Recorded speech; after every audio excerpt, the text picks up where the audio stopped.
นี้ผู้ข่าวว่าหาเห็ดนะค่ะแต่ว่าบ่ได้ได้เอฟโตคนได้แต่พูดในใครได้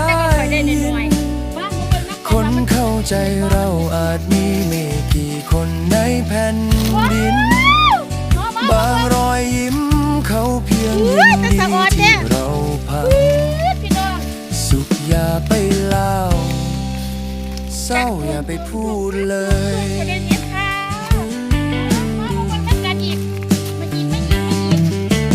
มีเรื่องราวซ่อนอยู่ในเบื้องหลังสิขาของเขาไม่ใช่ทุกครั้งเปิดใจทุกเรื่องไม่ได้